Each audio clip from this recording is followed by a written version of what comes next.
So my name is Vanessa. I'm a Dallas fashion and lifestyle blogger. I also consider myself a community blogger. It's kind of like a new term that's popping up, but I tend to also talk about things that I'm passionate about when it comes to advocacy, women empowerment, things like that. I like collaborating with nonprofit organizations in this way, so hence community blogger. I also am a social media manager and email marketer for small businesses and nonprofit organizations, so I do both day in, day out, every week. And today I wanted to talk about working with social media influencers because being in this space, I don't think there's a lot of talk about talking with companies that are maybe smaller than the bigger brands that can afford thousands of dollars into a PR marketing agency on how to really work with influencers, some things that you can possibly do in-house. So a little bit about, hold on, where'd it go? Okay, well, these are a couple of topics that we're gonna cover today in the presentation. What is influencer marketing?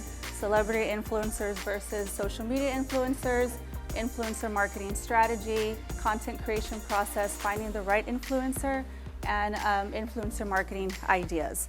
So I'm not too sure in this room what you guys do as far as a business, but I really hope that this presentation can provide those nuggets so whenever you go home or you're talking with your team, hopefully some of the things that we talk about today, you're able to mold and shape it to fit with what you guys do for your business. Okay, so just a little background. So I got my master's in public health in 2012. I originally wanted to work within healthcare. I wanted to work within the hospital administration. So that is the route that I thought I was going to go into. And clearly I'm not doing specifically that. But I'm very happy with how everything has turned out. So because I went into public health, I did get the opportunity to do a lot of marketing, do a lot of outreach, work a lot with community. So that's also part of my background, is kind of getting out there and talking with people, educating them, doing presentations. And so that's kind of my background when it comes to public health, marketing and sales experience. And I'm originally from McAllen, Texas, which is a smaller town, is 8 hours south of here.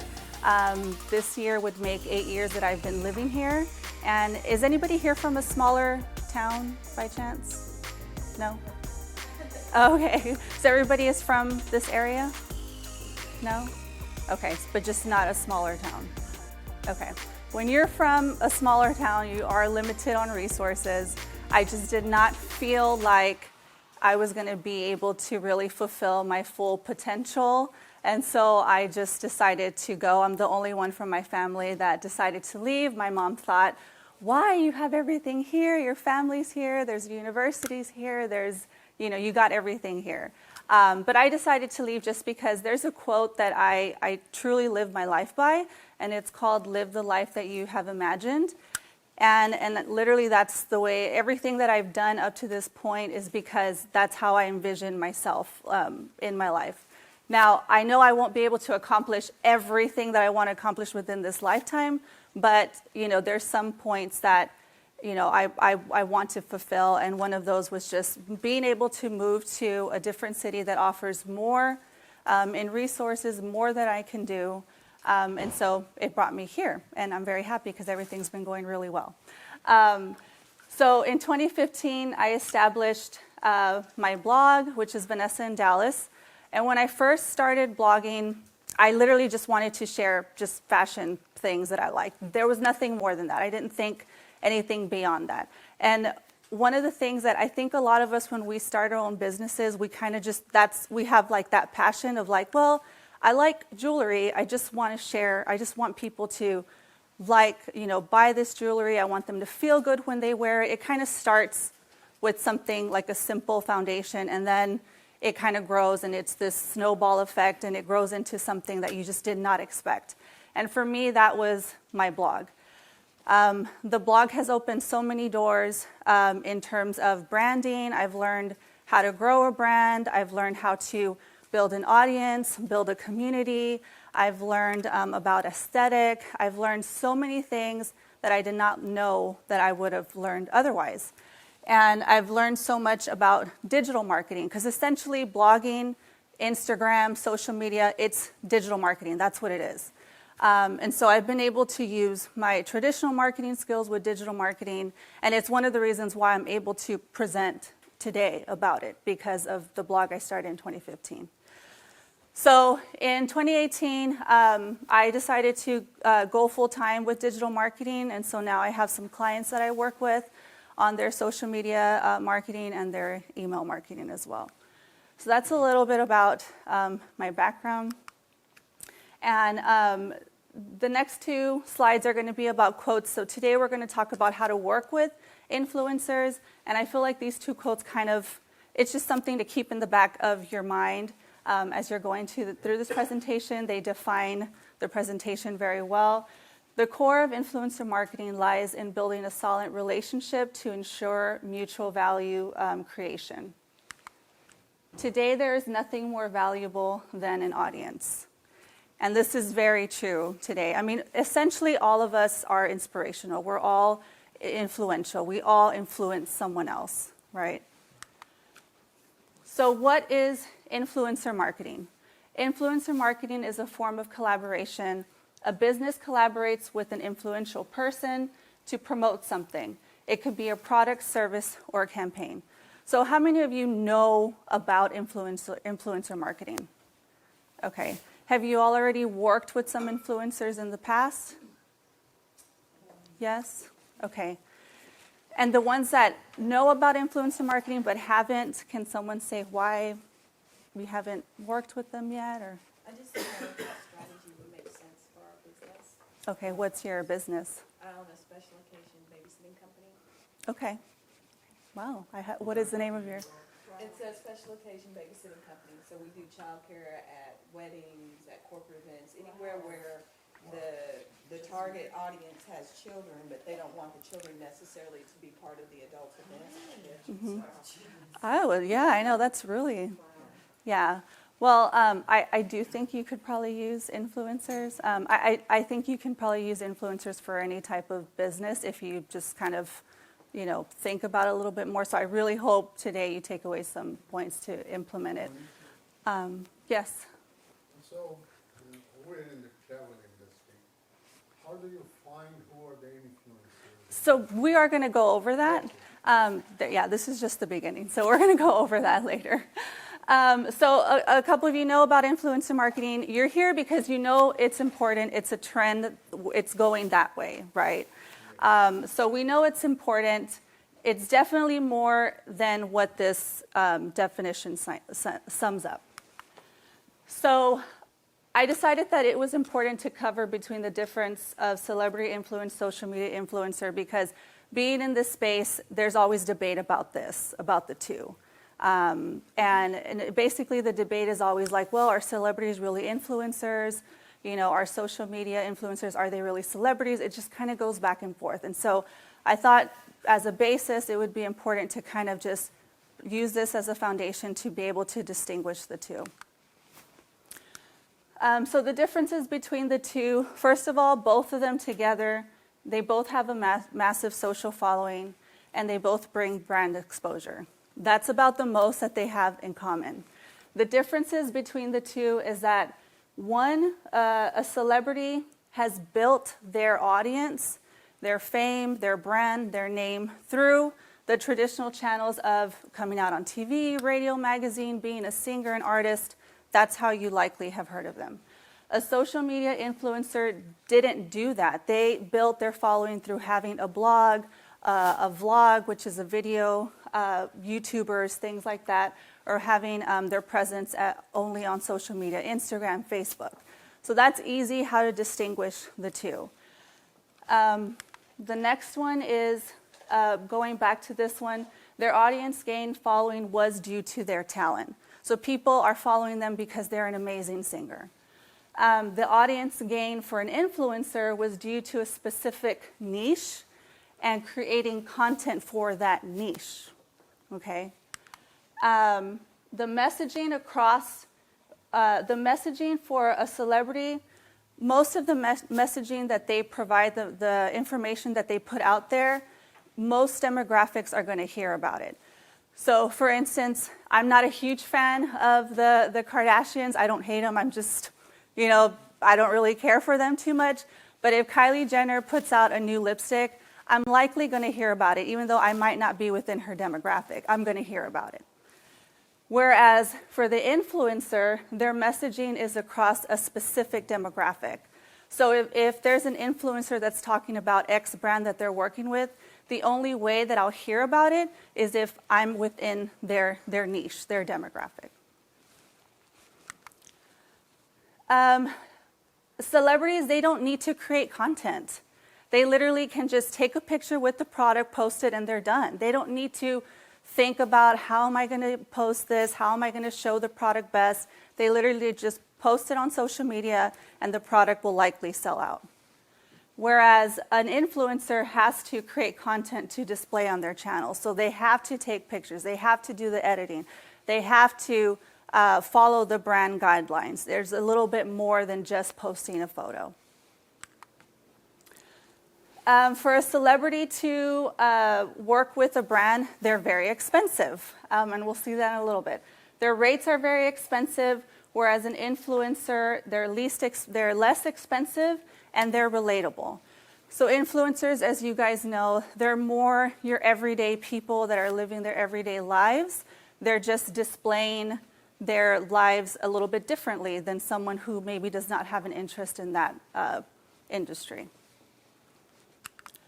So here's an example between a celebrity and an influencer. So this is Selena Gomez. This information of their profiles was in 2018. And so Selena Gomez, her rates were in between 49 and 60,000 for one tweet. She has right now, the following is up to date. I looked it up yesterday. She has 166 million followers. While as the influencer over here, Nikki, has 13.5 million. But her rates are more affordable. And, and this is just a visual, okay, guys? Like, I realize that, Nikki over here, that's a lot, still for one tweet. But when you compare the two visually, this is why companies, big and small, are going to influencers because essentially they are more affordable in the big scope of things. Okay, so I want to talk about setting up an influencer marketing strategy. And just as a disclaimer, so I don't work in PR, but I have enough friends to know how, a little bit about setting up an influencer marketing strategy. I've worked with brands, and it's kind of like you get to see both ends of the spectrum on how they do things, how they set things up. So this is all based on experience and the type of people I've been working with within the past couple of years. So the first thing about setting up an influencer marketing strategy is to have goals, right? Just like with any business plan, the foundation is to have goals. You need to make sure that the goals are always relevant to your business. When you're thinking about working with influencers, think about the type of influencer that you want to work with. What does he or she have? Make sure that they fit within your mission and your vision. So what exactly do you want to achieve with your influencer marketing campaign? So typically, brands want to achieve reach. They want to reach a new audience and improve brand awareness. They want to build awareness and establish trust within your targeted audience. They want to generate sales or add more leads for your business. They want to boost traffic to your website. So when you're thinking of your goals, this is a lot right here for. Try to keep it simple because then it's going to get very, very messy. I do want to point out when it comes to generating sales and building brand awareness. So in talking with brands, there's two types of influencers. There's the ones that are very good about building brand awareness, so they're the promoting type of influencer. And then there's that influencer that generates sales. So there's a lot of influencers that are very good at brand awareness. They'll post about your brand. They're going to get people clicking on your profile. You're going to get a lot of profile visits. You might get some following because of that. And then there's the other influencer where they can sell the heck out of anything that they post. Okay, so those are the two types of influencers. Next question. Where does building advocacy fall in between those, or do they fall? Building advocacy, I mean, I would say that's awareness. If you're bringing awareness to your organization, your business, I would say it would fall under building awareness. Budget. Okay. I love talking about this, by the way. Okay. So budget, when you are putting together an influencer marketing strategy, you have to think about budget, because you are going to run into influencers that are going to ask the questions of what's your budget for this campaign? Like what's the compensation? It's going to happen, and you need to be ready. You need to come up with a plan of, are you going to have a budget? Is it going to be free product? What does that look like? Okay. So what does your pay structure look like? Is your budget going to be based off of the following number? So are you going to have a budget if this influencer has 5,000 followers, let's just say? Are you going to pay them, or are you not? Like, what does that look like when it comes to followers? Reach and impressions. So reach is the total number of people who have seen your ad or your content. Impressions are the number of times your ad or content has been displayed. So reach, we can say 100 people have seen the post that the influencer was holding up your product, but the impressions, it went around, it popped up on people's feed a total of 300 times. So it popped up for some people more than others. That's the difference between the two. The reason why I put reach and impressions on there is because brands are starting to kind of do away with looking at the following, looking at the likes, and they want to know how many people is my product getting in front of. And so they're starting to ask, what's your reach? What's your impression? And that's what they're basing their budget off of. Mm-hmm. So there's a fine difference between reach and impression, because reach is who has seen your ad, and then the other one is how many times it's, how many times has it? Not an impression, like they haven't pushed on it or clicked on it. So it's just how many times have people, how many times has it gotten in front of people's face or their screen? Would that not be the same as reach, though? No, so reach is just, for instance, if there's an ad up and only 100 people saw it, then only 100 people saw it once, that's it. Reach is the number of times total. So the same person could have seen it 2-3 times. And that's what it's, that's the, goal, because I know right. having done sales, people need to see something 3 times before they buy. Yes, yeah, and having work sales, yes, they need to. So when brands have reached out, they do ask for impression. Some even ask for engagement. And you can find that information, if we're talking about Instagram, you can find that information under Insights on Instagram. So this is kind of where brands are headed to, because following, we all know there's influencers out there that have completely bought their followers, which is very unfortunate. And then the likes are almost going to go away. You know, that's what they're talking about. So brands are really looking at that. How can you tell when an influencer has bought their list? You can tell when the profiles are all either the profile pic, there's no profile picture, but the profile has a high number of followers and like one post. No, that's not a real profile. There's also other profiles that have like weird fonts and stuff like that. That's likely not a real profile. And the likes also? Like if they post something and they got 1 million followers, but they don't have Well, the 100 likes, right. It's probably a percentage of likes compared to the amount, right? I believe that has changed already, the percentage of likes, because there's all these bots now. But if you look at the likes and you go into the profile, you can start seeing that if there's a lot of profiles that or have a picture, they have a high following but don't have any posts, it's likely not to be a real profile. So that's one way that you can kind of tell. Influencers with an extensive reach will likely ask for paid work. So those influencers that are like, they know that if they talk about your brand, people are going to click on your profile. They just know they have that type of audience. They're going to ask for paid work. Free product in exchange for posts may work for nano influencers. So there's 3 different tiers when it comes to influencers. You have your nano influencers, your micro influencers, and then your macro influencers.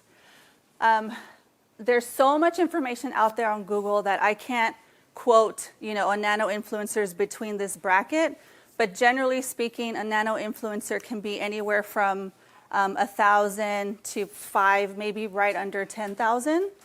And then micro is basically 10,000 to, and that's where it gets kind of misconstrued, because some people can say up to 100, but there's some people that include influencers with 100,000 as micro. So that's where it gets kind of a little misconstrued there.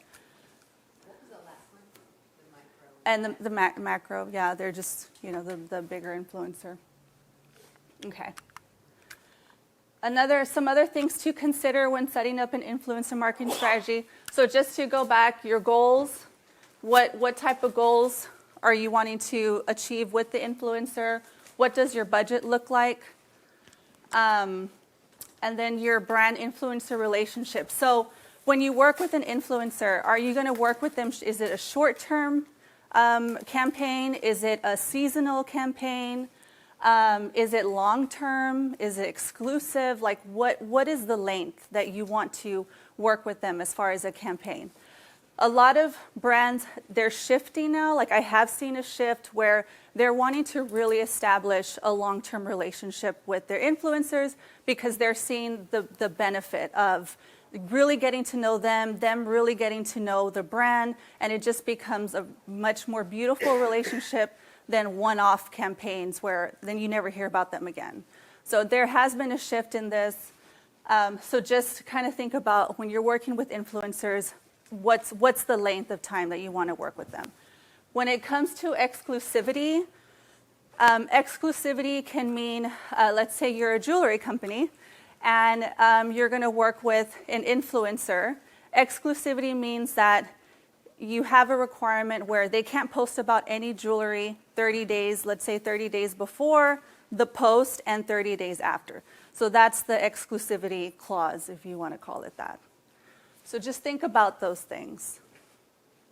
The brief contract, it's the contract of everything that's to be expected between you and the influencer.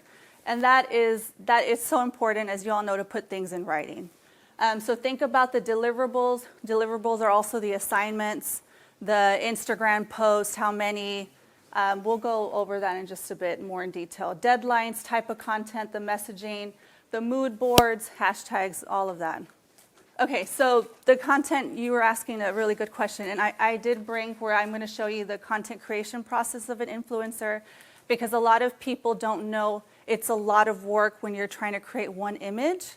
And I know there's also a lot of work from the brand's perspective when it comes to numbers and metrics and trying to get ready to work with influencer as well. So this is the typical creation process of an influencer when we're preparing for at least one image to be posted. So the first part is that we usually receive a pitch from the brand. So we usually receive an email. Hey, how are you? I really, we're looking into this holiday campaign, yada, yada, yada. This is the scope. We would really love to work with you. And, the conversation starts going there. Then it moves to communications back and forth. There's always questions, always questions. So it's the communication, the discussion about the campaign. Once the discussion, questions have been answered, and rates, it moves on to that the rates have been negotiated, right? So you're talking about, okay, for this campaign, how much is it going to be, what's required, et cetera, and then it turns into a contract that received and signed. So this is like the first phase from a brand and influencer. Then it moves on to once the contract is signed, everybody's good, we're good to go, then the influencer starts creating the photos, right? So in this case, it's brainstorming and planning. So when the brainstorming planning happens, that's when, we kind of already know what type of photos the brand is looking for. So we're thinking about the photos. We start thinking about the location scouting. Where are these photos going to make the most sense so we can achieve the messaging that X brand wants, right? So location scouting, the photo shoot takes place. Then after the photo shoot, that's when the editing starts. And I am not like, when it comes to Photoshop, Illustrator, like that's not my background at all. Like I had to force myself to sit down and learn how to edit photos, how to use Lightroom, how to, do those things. And so, so editing, you sort out through so many different photos only to pick about 3 to 5 that you're going to edit. And essentially, with those photos, you create the copy or the caption. And then that's when you go back to the messaging points to make sure everything aligns. After that, then you submit the image and the copy for approval. Sometimes the photos get approved. And when they get approved, it's like, yes, thank God, you don't have to go back and re-edit and redo all of that. But when they don't, then you have to go back to editing, resubmit, and then wait till they're finally approved. So once they're approved, then they're ready to post within the deadline, and then basically you're good to go after that. So this is typically the process for one social media post. Yes? When you do contracts with companies like this, how long do they give you to do that? How long do they set out time for 3 months out? That's about, I would say 3 months out, 2 months maybe. 1 month would be really pushing it. That would be really tight because, also think about influencer also being reached from other people that also require deadlines, so they have to plan accordingly. Okay. So 3 months, you're pretty safe. I've worked with brands that they reach out 6 months in advance to start vetting, start doing the surveys and all those things, and then they reach back out at 3 months or so. So typically this is a process for one social media post. And then also keep in mind there's some brands that ask for, we got to get approval for your Insta stories, and we also require blog posts. So it's a lot of work. You really have to be passionate about this. Okay. Did anyone have any questions on? Yeah. I was working with a nonprofit organization, and someone volunteered to be their social media influencer. Mm-hmm. After about a year, the person came back and said they felt that they should start getting paid a certain number of dollars every month. And we went back and started comparing, really started looking at the impact that the influencer supposedly had, and we didn't see any. Okay. We were actually looking at comparing things from the previous year to that year, looking at the growth in donations, the number of members, and all the different metrics, and we just didn't see it. Okay, so you might have not been working with the right influencer for your audience, and then it goes back to the sales and the brand awareness. So an influencer cannot guarantee you sales, they can't guarantee you membership. That is out of their control. But if you can find the right influencer that is going to hit your target audience to at least bring more people in, like from the community, that might be that you might have not been working with the right influencer. Well, in the process that you've just described, it actually is one thing that I actually dinged the person on. They did not create content. They were looking for us to provide them with something, and in their minds, if they just hit a button and it went to Instagram, Facebook, and these other things, they felt that they might not even have been an influencer, to be honest with you. Like there's influencers out there that I have interacted with that they say they're influencers, but what an influencer really does to someone who's an aspiring, that kind of testing out, is there's a vast difference in I that. think it also goes back to what you said, what's the agreement? Because a lot of times, like, are you going to be an influencer? Right. You may have an assumption of what they're going to do. They may Right. have an assumption, so it really comes down to And that's why it's so important that we talk about this, so you all are aware of who is really an influencer and who's really not, but is saying that there is. And Yeah. also, I'm wondering did you have a content manager or somebody say they would manage your social media, or did you have an influencer? It's a difference. So y'all may have had somebody that say, hey, we can manage your stuff, and this could be anybody who knows a little about social media that's trying to say they can post and do stuff. But influencers is a different category. They literally said that Claim they were were- influencers. Yes, if they And were. were They using their might have- database, their members and their followers to be able to reach and grow your stuff, or take your stuff and grow your stuff. We were actually looking for both. Right, gotcha. Yes. Yeah. Yeah.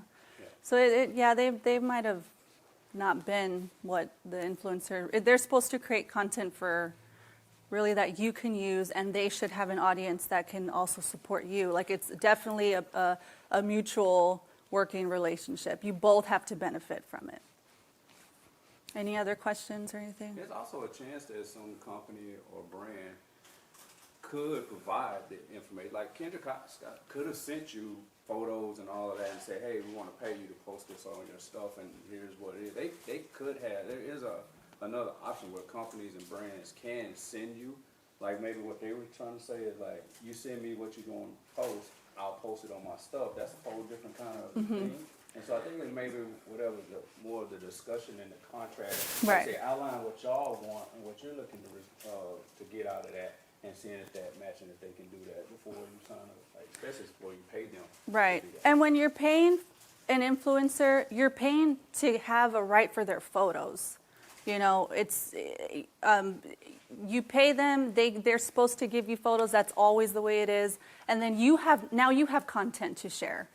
That's the end goal, is you have content to share. You have these images, they share it, you get some traffic. You know, there's just a lot of that goes on.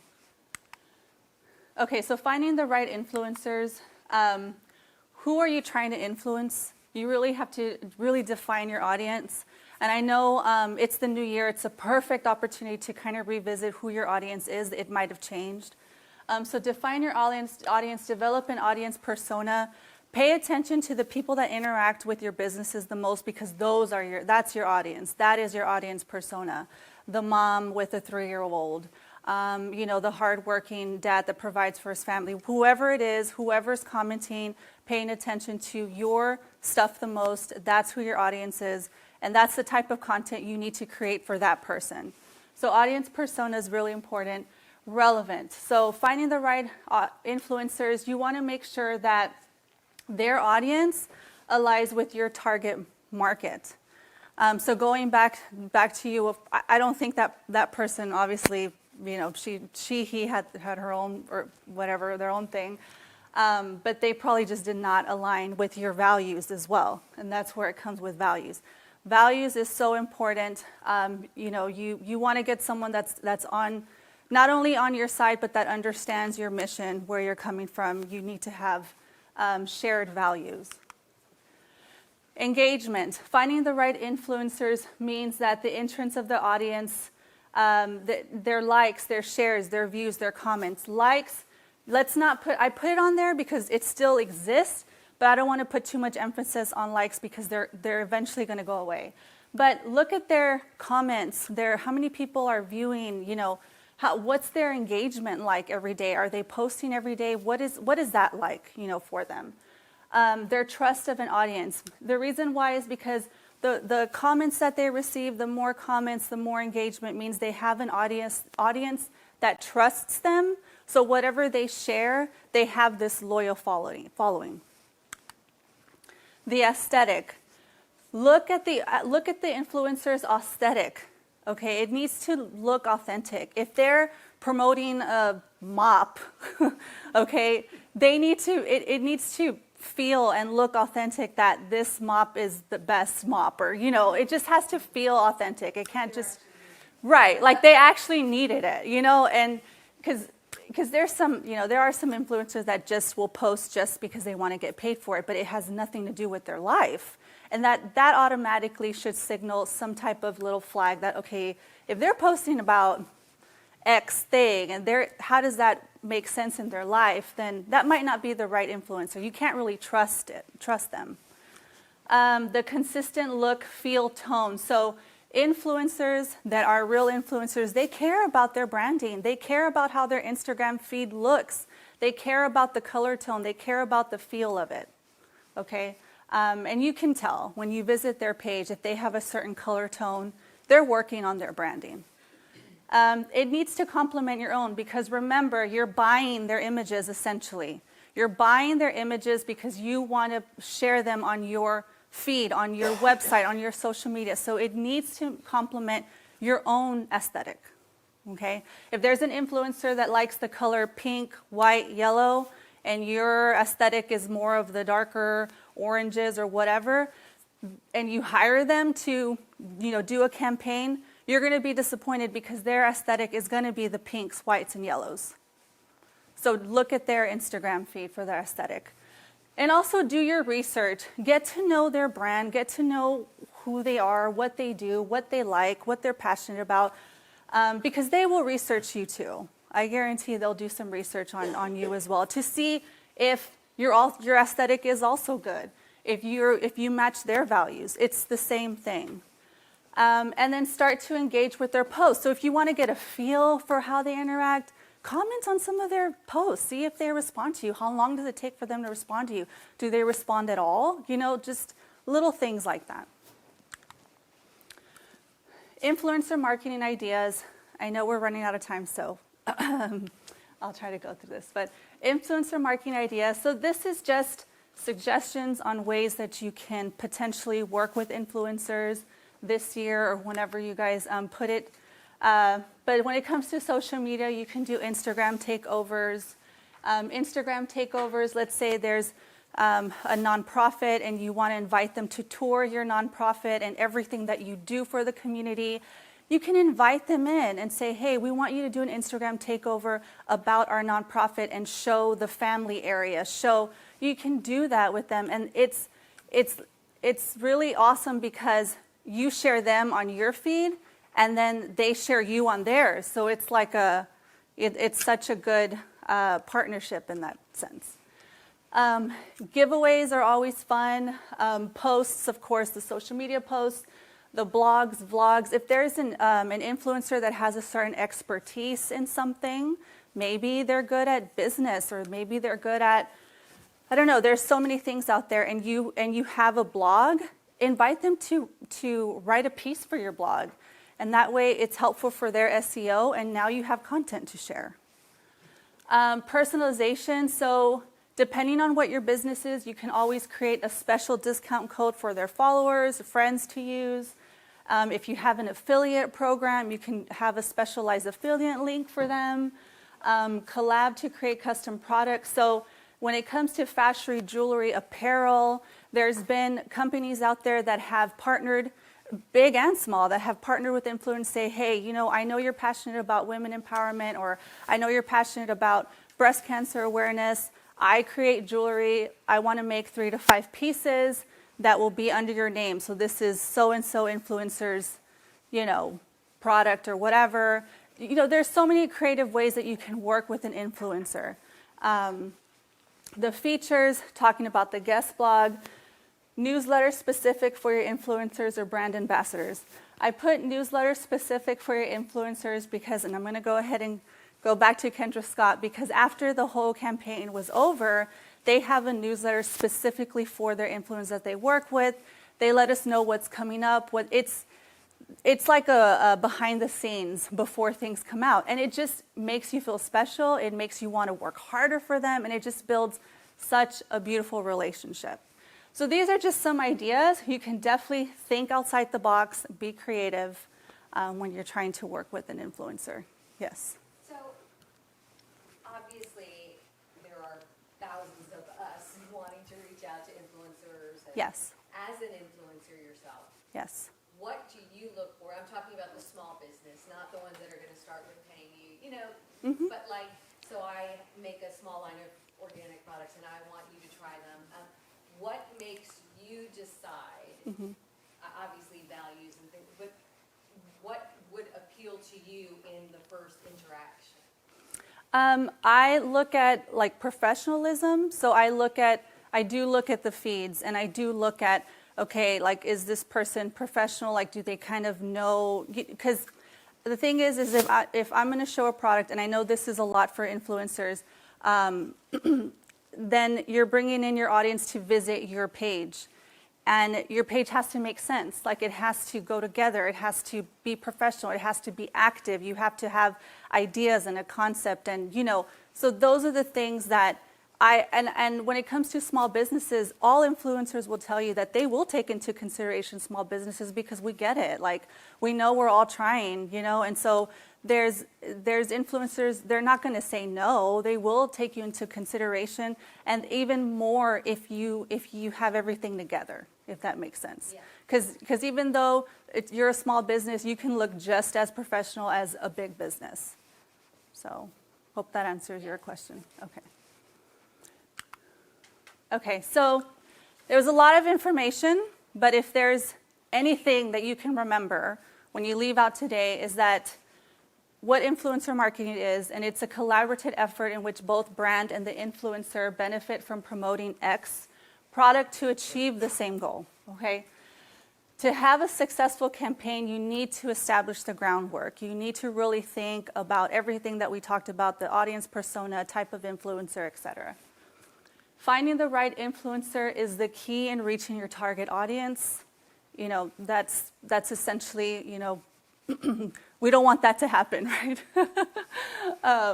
So contracts are a vital piece of this process. That's the number one form of communication, is the contracts.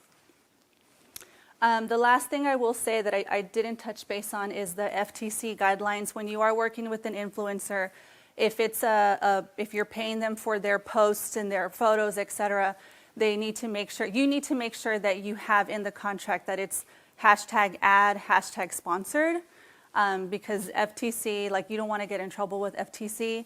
If it's a gifted, so if it's a free product for a post, #gifted. If you're a restaurant and you're inviting an influencer where they're eating for free, if you're a hotel and you're providing a complimentary stay, #hosted. So just make sure you're covering those as well when you're working with an influencer. Where can you find that information? You can Google FTC guidelines, and it should pop up on there. Basically, FTC it's transparency. That's all. That's what it comes down to. Yeah. Right. And that's my presentation. Thank you. Thank you for watching our Empower Series YouTube video. I really hope you enjoyed it. Remember to hit the subscribe button below, as well as the little button to be notified the next time we upload our video. Until then, stay connected with us on social media, Facebook, Twitter, Instagram, whatever your social media flavor is. Inspire the world to thrive. See you soon.